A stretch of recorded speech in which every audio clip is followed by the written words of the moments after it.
So, students, in this session, we are going to begin with the topic adolescence and drug and alcohol abuse, right? So, what are adolescents, right? Yeah, what is adolescence stage, right? So, adolescence means both a period and a process during which child becomes mature, right? Mature means किस term ਦੇ ਵਿੱਚ ਅਸੀਂ ਕਹਿੰਦੇ ਹਾਂ ਕਿ ਐਡੋਲੈਸੈਂਟ period ਦੇ ਵਿੱਚ ਜਿਹੜਾ ਚਾਈਲਡ ਆ ਉਹ ਮੈਚਿਓਰ ਕਰ ਗਿਆ ਅਸੀਂ ਕਹਿ ਸਕਦੇ ਉਹਦੇ ਐਟੀਟਿਊਡ ਦੇ ਵਿੱਚ ਉਹਦੇ ਬਿਲੀਫਸ ਦੇ ਵਿੱਚ ਠੀਕ ਹੈ ਸੋ ਐਡੋਲੈਸੈਂਟ ਪੀਰੀਅਡ ਵਿੱਚ ਚਾਈਲਡ ਇੱਕ ਮੈਚਿਓਰਿਟੀ ਲੈਵਲ ਅਟੇਨ ਕਰਦਾ ਹੈ ਮੇਨਲੀ ਇਹ 12 to 18 ਇਅਰਸ ਵਾਲਾ ਪੀਰੀਅਡ ਜਿਹੜਾ ਹੈ ਮੰਨਿਆ ਜਾਂਦਾ ਹੈ ਕਿ ਲਾਈਕ 12 to 18 ਇਅਰਸ ਦੇ ਵਿੱਚ ਇਹ ਵਾਲਾ ਪੀਰੀਅਡ ਹੁੰਦਾ ਜਿਹਨੂੰ ਅਸੀਂ ਐਡੋਲੈਸੈਂਟ ਪੀਰੀਅਡ ਕਹਿੰਦੇ ਹਾਂ ਠੀਕ ਹੈ ਐਂਡ ਇੱਕ ਇੰਪੋਰਟੈਂਟ ਚੀਜ਼ ਹੈ ਇਹ ਜਿਹੜਾ ਪੀਰੀਅਡ ਹੈ ਇਹ ਚਾਈਲਡਹੁੱਡ ਤੇ ਅਡਲਟਹੁੱਡ ਵਿੱਚ ਇੱਕ ਬ੍ਰਿਜ ਦਾ ਕੰਮ ਕਰਦਾ ਹੈ ਠੀਕ ਹੈ ਜੀ ਅਡੋਲੈਸੈਂਸ ਤੋਂ ਪਹਿਲਾਂ ਇੱਕ ਬੱਚਾ ਚਾਈਲਡਹੁੱਡ ਦੇ ਵਿੱਚ ਇੱਕ ਜਿਹੜਾ ਤੁਸੀਂ ਕਹਿ ਲਓ ਯੰਗ ਵਨ ਹੈ ਉਹ ਇੱਧਰਲੀ ਸਟੇਜ ਵਿੱਚ ਚਾਈਲਡਹੁੱਡ ਹੈ ਆਫਟਰ ਦੈਟ ਅਡੋਲੈਸੈਂਟ ਐਂਡ ਉਸ ਤੋਂ ਬਾਅਦ ਫਿਰ ਉਹ ਕੀ 18 ਸਾਲ ਤੋਂ ਬਾਅਦ ਫਿਰ ਉਹ ਕੀ ਬਣ ਜਾਂਦਾ adult right so adolescence is the bridge between childhood and adulthood ਠੀਕ ਹੈ ਇੱਕ ਇੰਪੋਰਟੈਂਟ ਗੱਲ ਜਿਹੜੀ ਸਾਨੂੰ ਇੱਥੇ ਅੰਡਰਸਟੈਂਡ ਕਰਨ ਵਾਲੀ ਹੈ ਸਟੂਡੈਂਟਸ ਉਹ ਇਹ ਹੈ ਇਸ ਪੀਰੀਅਡ ਦੇ ਵਿੱਚ ਬਾਇਓਲੋਜੀਕਲੀ ਠੀਕ ਹੈ ਜੀ ਸਾਈਕੋਲੋਜੀਕਲੀ ਬਿਹੇਵੀਅਰਲੀ ਜਾਂ ਬਿਹੇਵੀਅਰ 'ਚ ਕਹਿ ਲਓ ਸੌਰੀ ਬਿਹੇਵੀਅਰ 'ਚ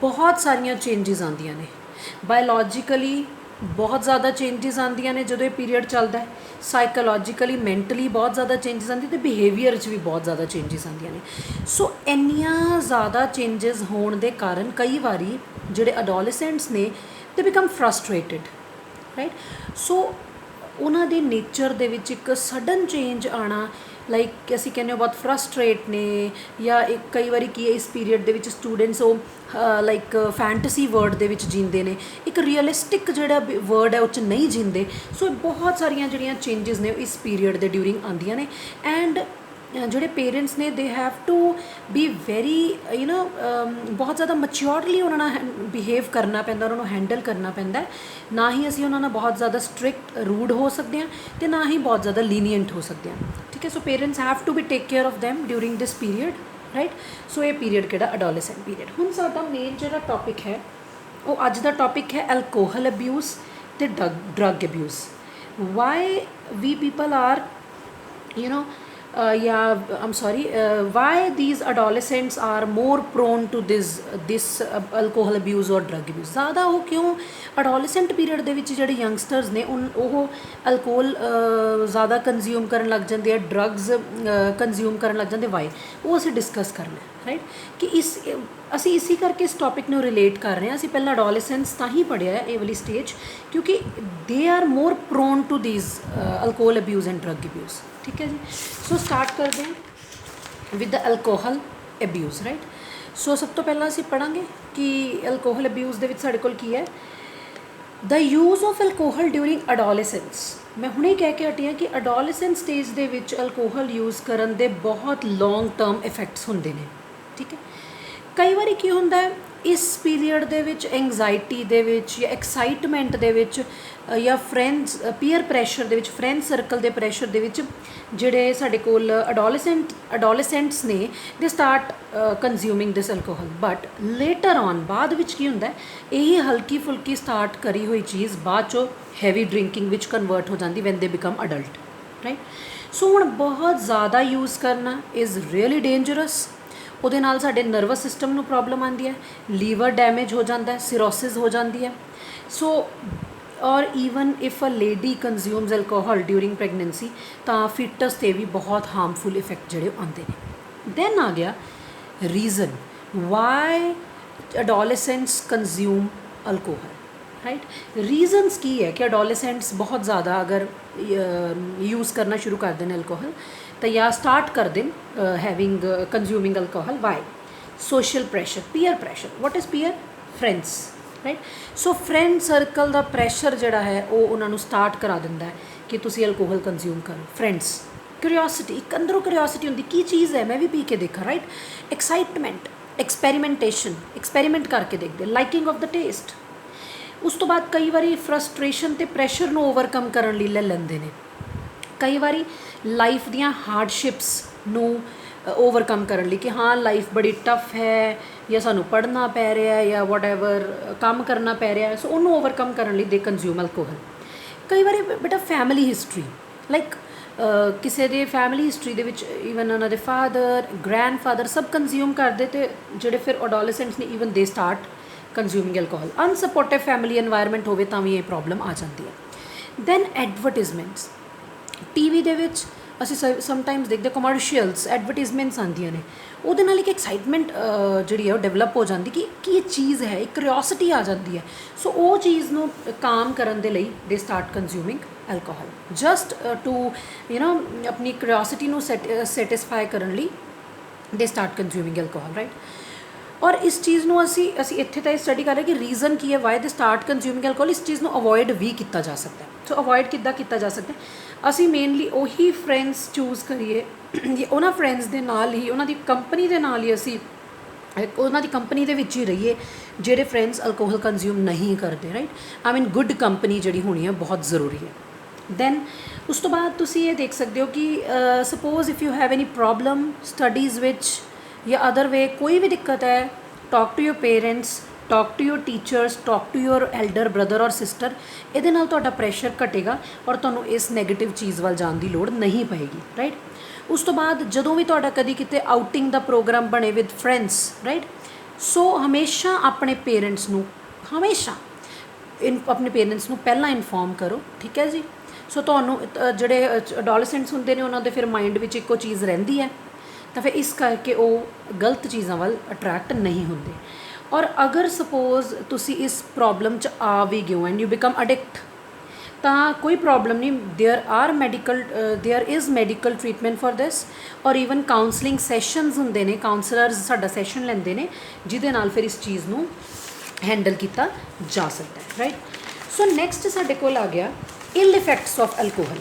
ਹੁਣ ਆਪਾਂ ਇਹ ਕਰ ਲਿਆ ਕਿ ਕਿਹਨਾਂ ਕੰਡੀਸ਼ਨਸ ਦੇ ਵਿੱਚ ਅਲਕੋਹਲ ਜਿਹੜੀ ਹੈ ਅਡੋਲੈਸੈਂਟਸ ਕੰਜ਼ਿਊਮ ਕਰਨਾ ਸ਼ੁਰੂ ਕਰਦੇ ਨੇ, ਰੀਜ਼ਨਸ, ਅਤੇ ਫਿਰ ਕਿੱਦਾਂ ਅਤੇ ਕਿਹਨਾਂ ਕਾਰਨ ਦੇ ਵਿੱਚ ਤੁਸੀਂ ਉਹਨੂੰ ਅਵੋਇਡ ਵੀ ਕਿਹੜੇ ਫੈਕਟਰਸ ਨੇ ਜਿਨ੍ਹਾਂ ਦੇ ਤੁਸੀਂ ਧਿਆਨ ਰੱਖੋ ਤਾਂ ਤੁਸੀਂ ਅਵੋਇਡ ਵੀ ਕਰ ਸਕਦੇ ਹੋ.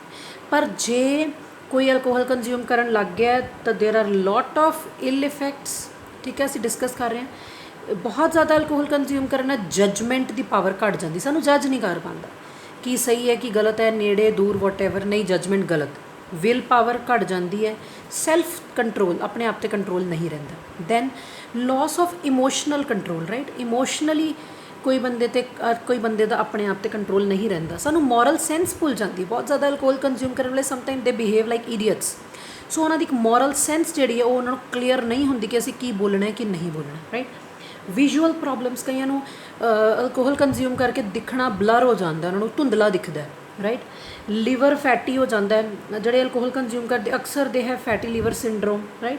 There liver becomes hard, dry and ਉਹਦੇ ਜਿਹੜੇ ਲੀਵਰ ਦੇ ਸੈਲਸ ਨੇ ਉਹ ਫਾਈਬਰਸ ਟਿਸ਼ੂ 'ਚ ਕਨਵਰਟ ਹੋ ਜਾਂਦੇ. This condition is called as cirrhosis. Liver damage ਹੋ ਜਾਂਦਾ. Then BP blood pressure rise ਕਰਦਾ ਔਰ ਉਹ ਹਾਰਟ ਦੀ ਵਰਕਿੰਗ 'ਤੇ ਵੀ ਇਫੈਕਟ ਪਾਉਂਦਾ. ਦੈਨ ਗਲੂਕੋਜ਼ ਲੈਵਲ ਜਿਹੜਾ ਬਲੱਡ ਦਾ ਉਹ ਘੱਟ ਜਾਂਦਾ. Then consumption of alcohol during pregnancy adversely affect the foetus. ਮੈਂ ਇਹ ਪਹਿਲਾਂ ਹੀ ਦੱਸਤਾ ਸੀ ਅਗਰ a women who is pregnant, if she starts consuming alcohol then in that case this will adversely affect the fetus, right? so ਇਹ ਸੀ ਸਾਡੇ ਕੋਲ ਕੁਝ adverse effects or ill effects of consuming alcohol, right? next ਸਾਡੇ ਕੋਲ ਆ ਗਿਆ smoking, right? Smoking ਜਿਹੜੀ ਹੈ ਉਹਦੇ ਵਿੱਚ ਕੀ ਕੰਜ਼ਿਊਮ ਕੀਤਾ ਜਾਂਦਾ ਹੈ? ਅਲਕੋਹਲ 'ਚ ਜਿਵੇਂ ਇਥੇਨੋਲ ਹੈ ਤਾਂ ਸਮੋਕਿੰਗ 'ਚ ਕੀ ਕੰਜ਼ਿਊਮ ਕੀਤਾ ਜਾਂਦਾ? Dried and cured leaves of the tobacco, right? ਸਾਰਿਆਂ ਨੇ ਟੋਬੈਕੋ ਸੁਣਿਆ ਹੋਇਆ, ਨਿਕੋਟਿਆਨਾ ਟੋਬੈਕਮ. ਉਸ ਪਲਾਂਟ ਦੇ ਲੀਵਸ ਨੂੰ ਡਰਾਈ ਕਰਕੇ ਉਹਨੂੰ ਕਿਉਰ ਕਰਕੇ ਸੋ ਦੈਟ ਉਹ ਕੋਈ ਮਤਲਬ ਉੱਤੇ ਕੋਈ ਯੂ ਕੈਨ ਸੇ ਕਿ ਉਹਨੂੰ ਥੋੜ੍ਹਾ ਜਿਹਾ ਮੋਡੀਫਾਈ ਕਰਕੇ ਇਨ ਦਾ ਲੈਬੋਰੇਟਰੀ ਉਹਨੂੰ ਥੋੜ੍ਹਾ ਬਹੁਤਾ ਚੇਂਜ ਕਰਕੇ ਨਿਕੋਟਿਆਨਾ ਟਬੈਕਮ ਜਾਂ ਨਿਕੋਟਿਆਨਾ ਰਸਟਿਕਾ ਦੀਆਂ ਲੀਵਸ ਨੂੰ ਲਿਆ ਜਾਂਦਾ ਅਤੇ ਉਹਨੂੰ ਸਿਗਰੇਟ ਸਿਗਾਰਸ ਜਾਂ ਬੀੜੀ ਦੀ ਫੋਰਮ ਦੇ ਵਿੱਚ ਯੂਜ਼ ਕੀਤਾ ਜਾਂਦਾ। It is really very dangerous to the health, very toxic to the body, right?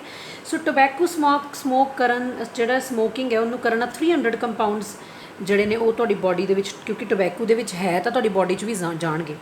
Main compound ਜਿਹੜੇ ਇਸ ਟੋਬੈਕੋ ਸਮੋਕਿੰਗ ਦੇ ਵਿੱਚ ਹੈਗੇ ਆ ਉਹ ਨਿਕੋਟੀਨ ਹੈ, ਠੀਕ ਹੈ ਜੀ, ਕਾਰਬਨ ਮੋਨੋਕਸਾਈਡ ਹੈ, ਹਾਈਡਰੋਜਨ ਸਾਇਆਨਾਈਡ ਹੈ, ठीक है जी, पॉलीसाइक्लिक एरोमेटिक हाइड्रोकार्बन्स ने तो कई स्टिमुलेटिंग प्रोडक्ट्स ने, मीनस all these products they have negative impact on the body, they will have अगर स्मोक की जाएगी तो। हुण असीं उन्हां दे इल इफैक्ट्स भी नाल ही कर लैंदे आ कि इफैक्ट्स ने अगर निकोटीन किसी ह्यूमन बीइंग दे अंदर जाती थ्रू दिस सिगरेट समोकिंग तो उहदे नाल की नर्व इंपल्स असीं +1 च पढ़ चुके हैं कि किवें नर्व सिग्नल लैके जांदियां ने टू द ब्रेन और स्पाइनल कॉर्ड, वो पैसेज स्टिमुलेट हो जाता है, वो मतलब वो चीज़ स्टिमुलेट हो जाती है, स्टिमुलेट मीनस एक्टिवेट हो जाती है, तुहाडियां मसल्स रिलैक्स कर जांदियां ने एंड दो हार्मोन्स ने वो पैदा होनियां शुरू हो जांदियां, एड्रीनलिन ते नॉर एड्रीनलिन। ये असीं +1 च पढ़िया सी, एड्रीनल ग्लैंड दियां दो हार्मोन्स ने, ये जदों हार्मोन्स पैदा होंदियां ने ਤਾਂ ਬਲੱਡ ਪ੍ਰੈਸ਼ਰ ਰਾਈਜ਼ ਕਰ ਜਾਂਦਾ ਐਂਡ ਈਵਨ ਸਾਡੀ ਹਾਰਟ ਬੀਟ ਵੀ ਤੇਜ਼ ਹੋ ਜਾਂਦੀ ਹੈ, ਠੀਕ ਹੈ। ਉਸ ਤੋਂ ਬਾਅਦ ਕੀ ਹੈ, ਕਈਆਂ ਦੇ ਵਿੱਚ ਸਮੋਕਿੰਗ ਕਰਨ ਤੋਂ ਬਾਅਦ ਇੱਕ ਕਾਮਨੈਸ ਵਾਲੀ ਫੀਲਿੰਗ ਆ ਜਾਂਦੀ, ਮੀਨਸ ਇੱਕ ਲਾਈਕ ਯੂ ਨੋ ਦੇ ਬਿਕਮ ਜਿੱਦਾਂ ਸੁਣ ਇੱਕਦਮ ਨੋਰਮਲ ਸ਼ਾਂਤ ਹੋ ਜਾਂਦੇ, ਅਤੇ ਕਈਆਂ ਕੇਸਿਸ ਦੇ ਵਿੱਚ ਦੇ people become more alert and active, ਠੀਕ ਹੈ। ਉਹ ਤੋਂ ਬਾਅਦ ਨਿਕੋਟੀਨ ਜਿਹੜੀ ਇੱਕ ਮੇਜਰ ਸਟਿਮੂਲੇਟਿੰਗ ਕੰਪਾਊਂਡ ਹੈ ਜਿਹੜਾ ਕਿ ਹਾਈਲੀ ਪੋਇਜ਼ਨਸ ਹੈ, ਅੰਦਰ ਤੁਹਾਡੇ ਜਿਹੜੇ ਫਿਜ਼ੀਓਲੋਜੀ ਹੈ, ਫਿਜ਼ੀਓਲੋਜੀਕਲ ਸਿਸਟਮਸ ਨੇ ਉਹਨੂੰ ਸਟਿਮੂਲੇਟ ਕਰਦਾ ਹੈ, ਰਾਈਟ। ਉਹ ਤੋਂ ਬਾਅਦ ਆ ਗਿਆ ਡਿਜ਼ੀਜ਼ਸ ਕਾਜ਼ਡ ਬਾਏ ਸਮੋਕਿੰਗ। ਕਿਹੜੀਆਂ ਬਿਮਾਰੀਆਂ ਹੁੰਦੀਆਂ ਅਗਰ ਕੋਈ ਬੰਦਾ ਸਮੋਕ ਕਰਦਾ? ਪਹਿਲੀ ਤੇ ਇੰਪੋਰਟੈਂਟ ਗੱਲ, ਟੋਬੈਕੋ ਸਮੋਕਿੰਗ ਦੇ ਨਾਲ ਇਹੋ ਜਿਹੇ ਕਈ ਕੰਪਾਊਂਡਸ ਤੁਹਾਡੇ ਅੰਦਰ ਜਾਂਦੇ ਵਿਚ ਆਰ ਕਾਰਸੀਨੋਜੈਨਿਕ ਮੀਨਸ ਕੈਂਸਰ ਕਾਜ਼ਿੰਗ। 95% ਜਿਹੜੇ ਲੋਕਾਂ ਨੂੰ ਲੰਗ ਕੈਂਸਰ ਹੁੰਦਾ ਡਿਊ ਟੂ ਸਮੋਕਿੰਗ ਹੁੰਦਾ ਹੈ, ਠੀਕ ਹੈ।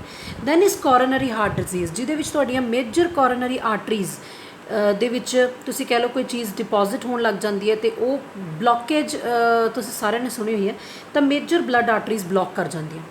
ਐਮਫਾਈਸੀਮਾ ਦੇ ਵਿੱਚ ਸਾਡੇ ਐਲਵੀਓਲਾਈ ਡੈਮੇਜ ਹੋ ਜਾਂਦੇ ਆ। ਐਲਵੀਓਲਾਈ ਦਾ ਹੁਣ ਕੰਮ ਕੀ ਅਸੀਂ +1 'ਚ ਪੜ੍ਹਿਆ, ਐਕਸਚੇਂਜ ਆਫ ਗੈਸਿਸ।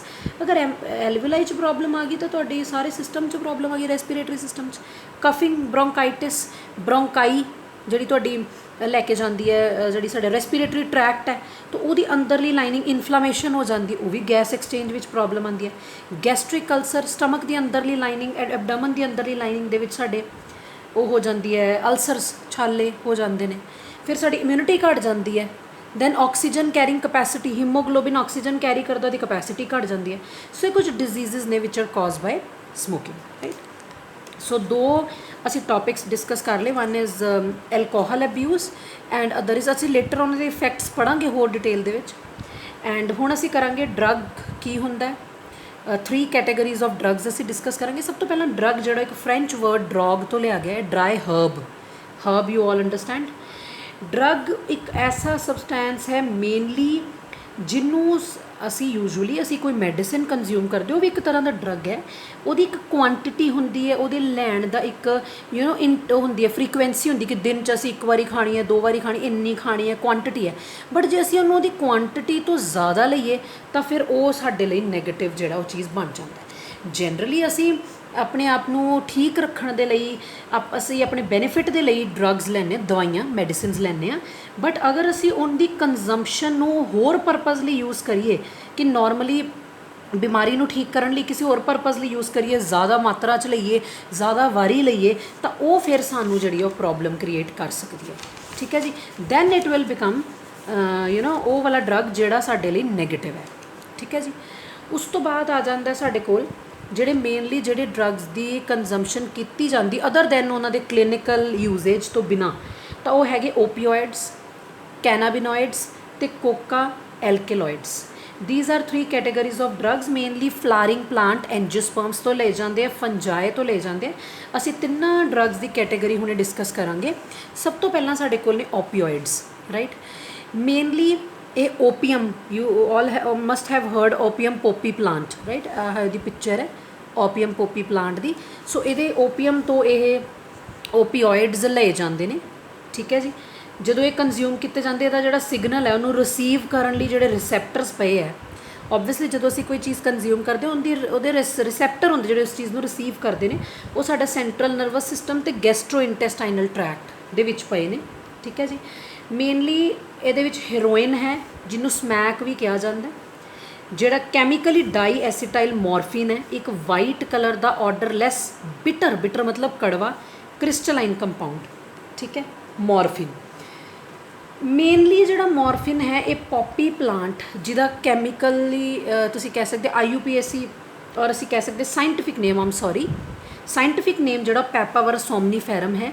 ਇਹਦੇ latex you understand the white fluid type substance which is extracted from the plant ਜਾਂ which is present in the plants.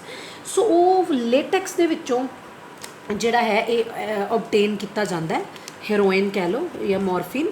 So mainly ਹੈ ਕੀ ਹੈ ਜਿਹੜਾ ਇਹ ਡਰੱਗ ਹੈ ਸਾਡੇ ਕੋਲ ਓਪੀਓਇਡਸ, ਇਹ ਕਿਵੇਂ ਲਏ ਜਾਂਦੇ ਨੇ? ਮੇਨਲੀ ਸਨੋਟਿੰਗ ਦੇ ਨਾਲ। ਸਟੂਡੈਂਟਸ ਸਨੋਟਿੰਗ ਦਾ ਮਤਲਬ ਨੋਜ਼ ਦੇ ਰਾਹੀਂ ਇਨਹੇਲ ਕਰਕੇ, ਰਾਈਟ। ਇੰਜੈਕਸ਼ਨਸ ਰਾਹੀਂ ਵੀ ਦਿੱਤੇ ਜਾ ਸਕਦੇ ਆ। ਸੋ ਮੇਨਲੀ ਇਹ ਜਿਹੜਾ ਜਦੋਂ ਇਹ ਡਰੱਗਸ ਲਏ ਜਾਂਦੇ ਨੇ ਇੱਕ ਤਰ੍ਹਾਂ ਦਾ ਡਿਪਰੈਸੈਂਟ ਦਾ ਕੰਮ ਕਰਦੇ ਆ ਅਤੇ ਸਾਰੀ ਬੋਡੀ ਦੇ ਫੰਕਸ਼ਨ ਨੂੰ ਸਲੋ ਡਾਊਨ ਕਰ ਦਿੰਦੇ। ਹੁਣ ਇਹਦਾ ਇਫੈਕਟ ਕੀ ਹੈ? ਇੱਕ ਨਾਰਕੋਟਿਕ ਡਰੱਗ ਹੈ ਜਿਹਦੀ ਸਾਨੂੰ ਆਦਤ ਪੈ ਜਾਂਦੀ, ਐਡਿਕਸ਼ਨ ਹੋ ਜਾਂਦੀ ਹੈ, ਲੱਤ ਲੱਗ ਜਾਂਦੀ ਹੈ। ਐਨਲਜੈਸਿਕ ਪੇਨ ਕਿਲਰ, ਪੇਨ ਰਿਲੀਫ ਜ਼ਰੂਰ ਹੁੰਦੀ ਹੈ। ਸੈਡੇਟਿਵ ਇਫੈਕਟ ਸਾਨੂੰ ਇੱਕ ਨਸ਼ੇ ਵਾਲਾ ਇਫੈਕਟ ਆਉਂਦਾ, ਬਟ ਉਹੀ ਗੱਲ ਹੈ ਅਗਰ ਤਾਂ ਇਹਦੀ ਮਾਤਰਾ ਬਹੁਤ ਘੱਟ ਯੂਜ਼ ਕੀਤੀ ਜਾ ਰਹੀ ਹੈ, ਕੋਈ ਮੈਡੀਸਿਨ ਦੇ ਤੌਰ 'ਤੇ ਯੂਜ਼ ਕੀਤੀ ਜਾ ਰਹੀ ਹੈ, ਦੈਨ ਉਹਦਾ ਕੋਈ ਇੰਨਾ ਇਫੈਕਟ ਨਹੀਂ। ਪਰ ਅਗਰ ਇਹਦੀ ਫਰੀਕੁਐਂਸੀ, ਅਗਰ ਇਹਦੀ ਮਾਤਰਾ ਜ਼ਿਆਦਾ ਲਈ ਜਾਵੇ ਦੈਨ ਇਹ ਨੈਗੇਟਿਵ ਇੰਪੈਕਟ ਸ਼ੋ ਕਰਦੀ ਹੈ। This is the chemical structure of morphine. ਇੱਦਾਂ ਯਾਦ ਕਰ ਸਕਦੇ ਹਾਂ ਕਿ ਇਹ 'ਚ 2 ਮਿਥਾਈਲ ਗਰੁੱਪ ਨੇ, ਮਿਥਾਈਲ ਗਰੁੱਪ ਮੋਰਫੀਨ ਦਾ structure, right. Opium poppy plant ਹੈ। ਤਿਵੇਂ ਇੱਕ ਹੋਰ ਓਪੀਓਇਡਸ ਹੈ ਕੋਡੇਨ, ਕਫ ਸਿਰਪਸ ਵਿੱਚ ਲਿਆ ਜਾਂਦਾ ਹੈ। ਸੋ ਤੁਸੀਂ ਦੇਖਦੇ ਹੋ ਅਕਸਰ ਜਦੋਂ ਅਸੀਂ ਕਫ ਸਿਰਪ ਲੈਂਦੇ ਹਾਂ ਸਾਨੂੰ ਇੱਕ ਨਸ਼ੇ ਜਿਹੇ ਟਾਈਪ ਦੀ, ਨੀਂਦ ਜਿਹੇ ਟਾਈਪ ਦੀ ਫੀਲਿੰਗ ਆਉਂਦੀ ਹੈ। ਦੈਨ ਮੋਰਫੀਨ ਜਿਹੜਾ ਹੈ ਉਹ ਪੇਨ ਰਿਲੀਵ, ਸਪੈਸ਼ਲੀ ਜਦੋਂ ਸਾਨੂੰ ਸਾਡੀ ਕੋਈ ਸਰਜਰੀ ਹੋਣੀ ਹੋਵੇ ਜਾਂ ਕੋਈ ਐਕਸੀਡੈਂਟ ਹੋ ਗਿਆ ਹੋਵੇ ਤਾਂ ਪੇਨ ਨੂੰ ਰਿਲੀਵ ਕਰਨ ਲਈ ਮੋਰਫੀਨ ਜਿਹੜੀ ਉਹ ਦਿੱਤੀ ਜਾਂਦੀ ਤਾਂ ਕਿ ਨੀਂਦ ਆ ਜਾਵੇ ਅਤੇ ਪੇਨ ਜਿਹੜੀ ਉਹ ਰਿਲੀਵ ਹੋ ਜਾਵੇ। ਬਟ ਇਹਦੀ ਮਾਤਰਾ ਨੂੰ ਐਜ਼ ਅ ਨਾਰਕੋਟਿਕ ਡਰੱਗ ਲੈਣਾ, ਐਡਿਕਟਿਵ ਫੋਰਮ ਦੇ ਵਿੱਚ ਲੈਣਾ ਉਹ ਗਲਤ ਹੈ, ਜ਼ਿਆਦਾ ਮਾਤਰਾ ਅਤੇ ਜ਼ਿਆਦਾ ਫਰੀਕੁਐਂਸੀ ਦੇ ਵਿੱਚ, ਰਾਈਟ। ਸੋ ਸੈਕਿੰਡ ਕੈਟੇਗਰੀ ਜਿਹੜੀ ਡਰੱਗਸ ਦੀ ਹੈ ਉਹ ਸਾਡੇ ਕੋਲ ਕੈਨਾਬਿਨੋਇਡਸ ਹੈ। ਕੈਨਾਬਿਨੋਇਡਸ ਮੇਨਲੀ ਜਿਹੜੇ ਪਲਾਂਟ ਤੋਂ ਲਏ ਜਾਂਦੇ ਉਹਦਾ ਨਾਮ ਹੈ ਕੈਨਾਬਿਸ ਸੈਟਿਵਾ। ਇਹ ਫਲਾਵਰਸ ਤੋਂ, ਲੀਵਸ ਤੋਂ ਅਤੇ ਅਦਰ ਪਲਾਂਟ ਪਾਰਟਸ ਤੋਂ ਜਿਹੜਾ ਹੈ ਇਹ ਡਰੱਗਸ ਐਕਸਟਰੈਕਟ ਕੀਤੇ ਜਾਂਦੇ ਨੇ। ਇਹਦੀ this is the class of drugs. ਇਹ ਕਲਾਸ ਦਾ ਨਾਮ ਹੁੰਦਾ ਓਪੀਓਇਡਸ, ਕੈਨਾਬਿਨੋਇਡਸ। ਇਹ ਐਗਜ਼ਾਮਪਲਸ ਹੁੰਦੀਆਂ ਮੈਰਿਜੁਆਨਾ, ਹਾਸ਼ਿਸ਼, charas, ganja. These are the drugs which belong to cannabinoids category, right. So ਇਹ ਜਿਹੜੇ ਗਰੁੱਪਸ ਨੇ, ਇਹ ਜਿਹੜੇ ਡਰੱਗਸ ਨੇ ਮੇਨਲੀ ਇਹਨਾਂ ਦੇ ਰਿਸੈਪਟਰ ਸਾਡੇ ਬ੍ਰੇਨ ਦੇ ਵਿੱਚ ਪਏ ਹੈ, ਠੀਕ ਹੈ ਜੀ। This is the chemical structure of cannabis. ਯਾਦ ਕਰ ਲਓ, ਮੋਰਫੀਨ 'ਚ ਮਿਥਾਈਲ ਗਰੁੱਪ ਹੈ ਅਤੇ ਕੈਨਾਬਿਨੋਇਡ ਦੇ ਵਿੱਚ ਫਿਨੋਲ ਅਲਕੋਹਲ ਗਰੁੱਪ ਹੈ, OH is alcohol group. This is the leaf of cannabis sativa ਜਿੱਥੋਂ ਇਹ ਕੈਨਾਬਿਨੋਇਡਸ ਐਕਸਟਰੈਕਟ ਕੀਤੇ ਜਾਂਦੇ ਆ। ਇਹ ਵਾਲਾ ਡਰੱਗ ਕਿੱਦਾਂ ਲੈਂਦੇ ਨੇ ਲੋਕ? ਇਨਹੇਲੇਸ਼ਨ ਨੋਜ਼ ਦੇ ਥਰੂ ਜਾਂ ਮਾਊਥ ਦੇ ਥਰੂ, ਔਰਲੀ। ਤਾਂ ਇਹਦਾ ਸਾਡਾ ਮੇਨਲੀ ਜਿਹੜੇ ਇਹਦੇ ਇਫੈਕਟ ਹੈ, ਇੱਕ ਤਾਂ ਸਾਡਾ ਕਾਰਡੀਓਵੈਸਕੂਲਰ ਸਿਸਟਮ, ਹਾਰਟ ਵਾਲੇ ਸਿਸਟਮ 'ਤੇ ਆਉਂਦਾ। ਦੈਨ ਹਾਰਟ ਬੀਟ ਵੱਧ ਜਾਂਦੀ ਹੈ। ਲੰਗਸ ਦੀ ਵਾਈਟਲ ਕਪੈਸਿਟੀ ਘੱਟ ਜਾਂਦੀ। ਵਾਈਟਲ ਕਪੈਸਿਟੀ ਦੀ ਅਸੀਂ ਡੈਫੀਨੇਸ਼ਨ +1 'ਚ ਕਰ ਚੁੱਕੇ ਹਾਂ। ਡਿਲੇ ਰਿਸਪੌਂਸਿਸ, ਜਿਹੜੀ ਸਾਡੀ ਬਾਡੀ ਰਿਸਪੌਂਸ ਕਰਦੀ ਕਿਸੇ ਸਟਿਮੂਲਸ ਨੂੰ, ਉਹ ਰਿਸਪੌਂਸ ਥੋੜ੍ਹੇ ਡਿਲੇ ਕਰ ਜਾਂਦੇ ਨੇ, ਓਬਵੀਅਸਲੀ ਪ੍ਰੋਬਲਮ ਆਏਗੀ, ਠੀਕ ਹੈ ਜੀ। ਨੈਕਸਟ ਸਾਡੇ ਕੋਲ ਆ ਗਿਆ ਥਰਡ ਕਲਾਸ ਆਫ ਡਰੱਗਸ, ਉਹ ਹੈ ਕੋਕੇਨ, ਕੋਕਾ ਐਲਕੇਲੋਇਡ, ਕੋਕ ਜਾਂ ਕਰੈਕ, ਸਾਰੇ ਇਹਦੇ ਹੀ ਨਾਮ ਨੇ। ਕੋਕੇਨ ਜਿਹੜੀ ਹੈ ਮੇਨਲੀ ਜਿਹੜੇ ਪਲਾਂਟ ਤੋਂ ਲਈ ਜਾਂਦੀ ਹੈ ਉਹ ਹੈ ਸਾਡੇ ਕੋਲ ਅਰਿਥਰੋਜ਼ਾਈਲਮ ਕੋਕਾ, ਠੀਕ ਹੈ। ਹਰ ਮੇਨਲੀ ਤੁਸੀਂ ਦੇਖ ਰਹੇ ਹੋ ਜਿਹੜੇ ਇਹ ਡਰੱਗਸ ਨੇ ਇਹ ਮੇਨਲੀ ਪਲਾਂਟਸ ਤੋਂ ਹੀ ਮਿਲਦੇ ਨੇ। ਸਾਊਥ ਅਮਰੀਕਾ ਦਾ ਪਲਾਂਟ ਹੈਗਾ, ਉੱਥੋਂ ਮਿਲਦਾ। ਕਿਵੇਂ ਇਹ ਵਾਲਾ ਡਰੱਗ ਲਿਆ ਜਾਂਦਾ? ਸਨੋਟਿਡ, ਉਹੀ ਨੋਜ਼ ਦੇ ਰਾਹੀਂ। ਇਫੈਕਟਸ ਇਹਦੇ ਮੇਨਲੀ ਇਫੈਕਟ ਸਾਡੇ ਸੈਂਟਰਲ ਨਰਵਸ ਸਿਸਟਮ 'ਤੇ ਹੈ। And it produces a sense of euphoria. Euphoria means ਇੱਕ ਐਕਸਟ੍ਰੀਮ ਵਾਲੀ ਫੀਲਿੰਗ। ਕੋਈ ਬੰਦਾ ਐਕਸਟ੍ਰੀਮਲੀ ਐਵੇਂ ਹੱਸੀ ਜਾ ਰਿਹਾ ਹੈ, ਖੁਸ਼ ਹੋਈ ਜਾ ਰਿਹਾ, ਐਕਸਾਈਟਿਡ, ਪੈਨਿਕ, ਐਕਸਟ੍ਰੀਮ ਵਾਲੀ ਕੰਡੀਸ਼ਨ 'ਚ ਚਲਾ ਜਾਂਦਾ ਅਤੇ ਉਹਦੀ ਐਨਰਜੀ ਲੈਵਲ ਰਾਈਜ਼ ਕਰ ਜਾਂਦਾ। ਔਰ ਅਗਰ ਕੋਈ ਬਹੁਤ ਜ਼ਿਆਦਾ ਇਸ ਡਰੱਗ ਦੀ ਐਕਸੈਸ ਡੋਜ਼ ਲੈ ਲਵੇ ਤਾਂ ਉਹਦੇ ਨਾਲ ਹੈਲੋਸੀਨੇਸ਼ਨਸ ਆਉਂਦੀਆਂ ਨੇ। ਸਟੂਡੈਂਟਸ, ਹੈਲੋਸੀਨੇਸ਼ਨ ਹੁੰਦਾ ਅਕਸਰ ਜਿਹੜੀ ਚੀਜ਼ ਨਹੀਂ ਹੈਗੀ ਉਹ ਸਾਨੂੰ ਲੱਗ ਰਹੀ ਕਿ ਉਹ ਚੀਜ਼ ਹੈ। कई बार किसी को फिजिकली कोई बंदा दिखाई दिंदा एक्चुअली नहीं हुंदा, कोई चीज़ हुंदी दिख रही हुंदी नहीं हुंदी। These are the hallucinations right. Cocaine जिहड़ी है मेनली साडे न्यूरोट्रांसमिटर असीं +1 च पढ़े, एक न्यूरोन तो दूजे न्यूरोन तक जिहड़ा सिग्नल जांदा न्यूरोट्रांसमिटर लैके जांदे वो कोकेन उहदे विच भी इंटरफेयर करदी है। दैन आ गया एक नोट है कि ਜਿਹੜੀ ਹੋਰ भी 2 प्लांट ਦੀਆਂ एग्जाम्पल ਦਿੱਤੀਆਂ जिन्हां ਤੋਂ ਹੈਲੂਸੀਨੇशनस ਆਉਂਦੀਆਂ, ਡੈਟੂਰਾ प्लांट ਤੇ ਐਲਟ੍ਰੋਪਾ ਬੈਲਾਡੋਨਾ। ਸੋ ਇਹ 2 ਤਰ੍ਹਾਂ ਦੇ ਪਲਾਂਟਸ ਨੇ ਜਿਨ੍ਹਾਂ ਤੋਂ ਸਾਨੂੰ ਹੈਲੂਸੀਨੇशनस ਆ ਸਕਦੀਆਂ ਨੇ ਜਿਨ੍ਹਾਂ ਦੀ ਕੰਜ਼ੰਪਸ਼ਨ ਤੋਂ ਬਾਅਦ। ਦੈਨ ਆ ਗਿਆ ਐਡਿਕਸ਼ਨ ਐਂਡ ਡਿਪੈਂਡੈਂਸ। ਹੁਣ ਅਸੀਂ ਅਲਕੋਹਲ ਅਬਿਊਜ਼ ਵੀ ਪੜ੍ਹ ਲਿਆ, ਅਸੀਂ ਡਰੱਗ ਅਬਿਊਜ਼ ਵੀ ਪੜ੍ਹ ਲਿਆ। ਸੋ ਕਿਵੇਂ ਡਿਪੈਂਡੈਂਸ ਹੁੰਦੀ ਹੈ ਇਹਨਾਂ ਚੀਜ਼ਾਂ 'ਤੇ, ਕਿਵੇਂ ਇੱਕ ਬੰਦੇ ਨੂੰ ਹੈਬਿਟ ਬਣਦੀ ਹੈ। ਐਡਿਕਸ਼ਨ ਕੀ ਹੈ, ਸਾਨੂੰ ਸਾਈਕੋਲੋਜੀਕਲ ਅਟੈਚਮੈਂਟ ਹੋ ਗਈ ਹੈ। ਜਿਵੇਂ ਕਈ ਵਾਰੀ ਉਹੀ ਮੈਂ ਗੱਲ ਤੁਹਾਨੂੰ ਦੱਸ ਰਹੀ ਕਿ ਜਿਵੇਂ ਬੰਦਾ ਐਕਸਟ੍ਰੀਮ ਕੰਡੀਸ਼ਨ ਦੇ ਵਿੱਚ ਜਾਂਦਾ ਤਾਂ ਉਹ ਜਿਹੜੀ ਫੀਲਿੰਗ ਹੈ ਉਹ ਬੰਦੇ ਨੂੰ ਉਹ ਚੀਜ਼ ਨੂੰ ਕੰਜ਼ਿਊਮ ਕਰਨ ਲਈ ਦੁਬਾਰਾ ਮਜਬੂਰ ਕਰਦੀ ਹੈ, ਉਸ ਫੀਲਿੰਗ ਨੂੰ ਆਉਣ ਲਈ, ਠੀਕ ਹੈ ਜੀ। ਔਰ ਉਹ ਐਵੇਂ ਲੱਗਦਾ ਹੈ ਕਿ ਲਾਈਕ ਬੰਦੇ ਨੂੰ ਕੋਈ ਦਿੱਕਤ ਹੀ ਨਹੀਂ ਹੈ, ਨਾ ਕੋਈ ਮੈਂਟਲ ਪ੍ਰੋਬਲਮ ਹੈ, ਨਾ ਕੋਈ ਸਾਈਕੋਲੋਜੀਕਲ ਪ੍ਰੋਬਲਮ ਹੈ, ਨਾ ਫਿਜ਼ੀਕਲ ਪ੍ਰੋਬਲਮ ਹੈ। ਸੋ ਉਹ ਜਿਹੜੀ ਟੈਂਪਰੇਰੀ ਫੀਲਿੰਗ ਲਿਆਉਣ ਦੇ ਲਈ ਲੋਕ ਜਿਹੜੇ ਨੇ ਉਹ ਡਰੱਗਸ ਜਾਂ ਅਲਕੋਹਲ ਨੂੰ ਅਬਿਊਜ਼ ਕਰਦੇ। ਤਾਂ ਇਹ ਲੋਕਾਂ ਨੂੰ ਆਪਣੇ ਵੱਲ ਅਟਰੈਕਟ ਕਰਦੀ ਹੈ। ਜਦੋਂ ਈਵਨ ਇਹਦੀ ਲੋੜ ਨਹੀਂ ਵੀ ਹੈਗੀ ਸਾਡੀ ਬਾਡੀ ਨੂੰ, ਤਾਂ ਵੀ ਸਾਨੂੰ ਇਹ ਫੀਲਿੰਗ ਆਉਂਦੀ ਕਿ ਸਾਨੂੰ ਉਹ ਚੀਜ਼ ਨੂੰ ਕੰਜ਼ਿਊਮ ਕਰਨਾ ਐਂਡ ਈਵਨ ਉਹ ਸੈਲਫ ਡਿਸਟਰਕਟਿਵ ਹੁੰਦੀ ਹੈ। ਲਾਈਕ ਇਹ ਚੀਜ਼ ਆਪਣੇ ਆਪ ਨੂੰ ਹੀ ਡਿਸਟਰਕਟ ਕਰਨ ਵਾਲੀ ਬਿਮਾਰੀ ਹੋ ਜਾਂਦੀ ਹੈ ਸਾਨੂੰ, ਠੀਕ ਹੈ। ਔਰ ਅਗਰ ਕੋਈ ਬੰਦਾ ਡਰੱਗਸ ਬਾਰ-ਬਾਰ ਕੰਜ਼ਿਊਮ ਕਰਦਾ, ਇੱਕ ਬੜੀ ਇੰਪੋਰਟੈਂਟ ਨੋਟ ਕਰਨ ਵਾਲੀ ਗੱਲ ਹੈ ਕਿ ਅਗਰ ਕੋਈ ਬੰਦਾ ਡਰੱਗਸ ਕੰਜ਼ਿਊਮ ਕਰਦਾ ਤਾਂ ਉਹਦੇ ਰਿਸੈਪਟਰਸ ਦਾ tolerance level every time increase ਕਰਦਾ। ਤਾਂ ਜਦੋਂ ਥੋੜ੍ਹਾ ਲੈਂਦਾ ਹੈ ਤਾਂ ਉਹਦਾ ਟੋਲਰੈਂਸ ਲੈਵਲ ਵੱਧਦਾ, ਉਹਨੂੰ ਹੋਰ ਜ਼ਿਆਦਾ ਕੁਆਂਟਿਟੀ ਲੈਣੀ ਪੈਂਦੀ ਹੈ। ਜਦੋਂ ਹਾਇਰ ਕੁਆਂਟਿਟੀ ਲੈਂਦਾ ਫਿਰ ਹੋਰ ਹਾਇਰ ਕੁਆਂਟਿਟੀ ਨੂੰ ਰਿਸੀਵ ਕਰਨ ਲਈ ਰਿਸੈਪਟਰ ਰਿਸੀਵ ਕਰਨਗੇ, ਥੋੜ੍ਹੀ ਕੁਆਂਟਿਟੀ ਨੂੰ ਰਿਸੀਵ ਹੀ ਨਹੀਂ ਕਰਨਗੇ, ਉਹਨਾਂ ਨੂੰ ਫੀਲਿੰਗ ਹੀ ਨਹੀਂ ਆਏਗੀ ਉਹ ਵਾਲੀ। So they consume more and more drugs right. So dependence ਕੀ, ਉਹੀ ਗੱਲ ਕਿ ਹੁਣ ਸਾਡੀ ਬਾਡੀ ਨੂੰ ਉਹਦੀ ਆਦਤ ਪੈ ਗਈ ਹੈ ਅਤੇ ਅਗਰ ਅਸੀਂ ਉਹ ਚੀਜ਼ ਨੂੰ ਛੱਡਦੇ ਹਾਂ ਤਾਂ ਸਾਡੀ ਬਾਡੀ ਦੇ ਵਿੱਚ ਇਹੋ ਜਿਹੀਆਂ ਪ੍ਰੋਬਲਮਸ ਆਉਂਦੀਆਂ ਨੇ ਜਿਹੜੀਆਂ ਕਿ ਸਾਡੇ ਲਈ ਅਨਪਲੈਜ਼ੈਂਟ ਨੇ, ਸਾਨੂੰ ਨਹੀਂ ਚੰਗੀਆਂ ਲੱਗਦੀਆਂ। ਇਸ ਕਰਕੇ ਉਹਨਾਂ ਨੂੰ ਇੱਕਦਮ ਛੱਡਿਆ ਨਹੀਂ ਜਾ ਸਕਦਾ। ਇੱਕ ਆ ਜਾਂਦਾ ਸਾਡੇ ਕੋਲ ਵਿਡਰੋਅਲ ਸਿੰਪਟਮ ਕਿ ਜੇ ਇੱਕਦਮ ਅਸੀਂ ਛੱਡਦੇ ਹਾਂ ਵਿਡਰੋਅਲ ਸਿੰਪਟਮ ਦੇ ਵਿੱਚ ਫਿਰ ਕੀ ਹੁੰਦਾ, ਉਹ ਬੰਦੇ ਨੂੰ ਬਹੁਤ ਜ਼ਿਆਦਾ ਫਿਰ ਐਂਗਜ਼ਾਇਟੀ ਹੁੰਦੀ ਹੈ, ਸ਼ੇਕੀਨੈਸ, ਬਾਡੀ ਕੰਬਦੀ ਹੈ, ਵੋਮਿਟਿੰਗ ਲਾਈਕ ਫੀਲਿੰਗ, ਪਸੀਨਾ ਆਉਂਦਾ ਹੈ, ਜਿਹੜੀ ਫਿਰ ਕਿ ਦੁਬਾਰਾ ਤੋਂ ਉਹਨਾਂ ਨੂੰ ਉਹ ਚੀਜ਼ ਕੰਜ਼ਿਊਮ ਕਰਨ ਲਈ ਮਜਬੂਰ ਕਰਦੀ ਹੈ। ਸੋ ਇੱਕਦਮ ਇਹ ਨਹੀਂ ਛੱਡੇ ਜਾਂਦੇ। ਜੇ ਇੱਕਦਮ ਛੱਡੋ ਤਾਂ ਆਹ ਜਿਹੜੇ ਵਿਡਰੋਅਲ ਸਿੰਪਟਮਸ ਆਉਣ ਲੱਗ ਜਾਂਦੇ ਹੈ, ਪਸੀਨਾ ਆ ਗਿਆ, ਵੋਮਿਟਿੰਗ ਟਾਈਪ ਫੀਲਿੰਗ, ਬਾਡੀ ਕੰਬਦੀ ਹੈ, ਐਂਗਜ਼ਾਇਟੀ ਹੁੰਦੀ ਹੈ, ਉਹਨਾਂ ਨੂੰ ਦੁਬਾਰਾ ਉਹਨੂੰ ਯੂਜ਼ ਕਰਨ ਲਈ ਮਜਬੂਰ ਕਰਦੀ ਹੈ, ਠੀਕ ਹੈ। ਅਗਰ ਕਈ ਵਾਰੀ ਵਿਡਰੋਅਲ ਸਿੰਪਟਮ ਇੰਨੇ ਸੀਵੀਅਰ ਹੋ ਜਾਂਦੇ ਕਿ ਬੰਦੇ ਦੀ ਡੈਥ ਵੀ ਹੋ ਸਕਦੀ ਹੈ, ਠੀਕ ਹੈ। ਸੋ ਇਸ ਕਰਕੇ ਉਸ ਪਰਸਨ ਨੂੰ ਸੁਪਰਵਿਜ਼ਨ 'ਚ ਰੱਖਿਆ ਜਾਂਦਾ ਤਾਂ ਕਿ ਉਹਨੂੰ ਬਹੁਤ ਜ਼ਿਆਦਾ ਪ੍ਰੋਬਲਮ ਨਾ ਆਏ, ਠੀਕ ਹੈ। Then is effects of drug and alcohol abuse. ਹੁਣ ਇਹਦੇ ਇਫੈਕਟਸ ਕੀ ਨੇ? ਹੁਣ ਜੇ ਕੋਈ ਬੰਦਾ ਡਰੱਗ ਕੰਜ਼ਿਊਮ ਕਰਦਾ ਹੈ ਜਾਂ ਅਲਕੋਹਲ ਕਰਦਾ ਤਾਂ ਕੀ ਉਹਦੀ ਬਿਹੇਵੀਅਰ 'ਚ ਜਾਂ ਕੀ ਉਹਨੂੰ ਪ੍ਰੋਬਲਮਸ ਆਉਂਦੀਆਂ ਨੇ? ਉਹਦਾ ਬਿਹੇਵੀਅਰ ਇੱਕਦਮ ਚੇਂਜ ਹੋ ਜਾਂਦਾ, ਬਹੁਤ ਹੀ ਵਾਇਲੈਂਟ ਬਿਹੇਵੀਅਰ ਹੋ ਜਾਂਦਾ, ਬਹੁਤ ਗੰਦੇ ਤਰੀਕੇ ਨਾਲ ਦੇ behave to others. So excessive dose ਲੈਣ ਨਾਲ ਕਈ ਵਾਰੀ ਬਹੁਤ ਜ਼ਿਆਦਾ ਡੋਜ਼ ਲਈ ਜਾਏਗਾ। ਅਸੀਂ ਕਈ ਵਾਰੀ ਨਿਊਜ਼ ਵਿੱਚ ਵੀ ਸੁਣਦੇ ਹਾਂ ਬਹੁਤ ਓਵਰਡੋਜ਼ ਹੋ ਗਈ, ਕੋਮਾ 'ਚ ਵੀ ਚਲੇ ਜਾਂਦਾ ਬੰਦਾ, ਡੈਥ ਵੀ ਹੋ ਸਕਦੀ ਹੈ, ਰੈਸਪੀਰੇਟਰੀ ਸਿਸਟਮ ਫੇਲ ਹੋ ਜਾਂਦਾ, ਕਈ ਵਾਰੀ ਹਾਰਟ ਫੇਲ ਹੋ ਜਾਂਦਾ, ਕਈ ਵਾਰੀ ਹੈਮਰੇਜ ਹੋ ਜਾਂਦੀ ਹੈ। ਮਤਲਬ ਇਹੋ ਜਿਹੀਆਂ ਕਈ ਪ੍ਰੋਬਲਮਸ ਹੁੰਦੀਆਂ ਕਿ ਬੰਦਾ ਫਾਈਨਲੀ ਜਿਹੜਾ ਹੈ ਉਹ ਇਹ ਵਾਲੀਆਂ ਪ੍ਰੋਬਲਮਸ ਅਗਰ ਕੰਟਰੋਲ 'ਚ ਨਾ ਆਉਣ ਤਾਂ ਡੈਥ ਵੀ ਹੋ ਸਕਦੀ ਹੈ। ਉਸ ਤੋਂ ਬਾਅਦ ਕਈ ਵਾਰੀ ਕਈ ਲੋਕ ਕੰਬੀਨੇਸ਼ਨ ਦੇ ਵਿੱਚ ਡਰੱਗਸ ਐਂਡ ਐਲਕੋਹਲ ਯੂਜ਼ ਕਰਦੇ ਨੇ, ਉਹਦੀ ਓਵਰਡੋਜ਼ਿੰਗ ਵੀ ਈਵਨ ਡੈਥ ਹੋ ਜਾਂਦੀ ਹੈ, ਠੀਕ ਹੈ। ਔਰ ਉਸ ਤੋਂ ਬਾਅਦ ਹੋਰ ਜਿਹੜੇ ਐਡੋਲੈਸੈਂਟਸ ਨੇ ਉਹਨਾਂ ਦੀ ਲਾਈਫ 'ਚ ਹੋਰ ਕੀ ਚੇਂਜਿਸ ਆਉਂਦੀਆਂ ਨੇ ਜੇ ਅਗਰ ਉਹ ਡਰੱਗ 'ਤੇ ਜਾਂ ਐਲਕੋਹਲ ਲੈਂਦੇ ਨੇ?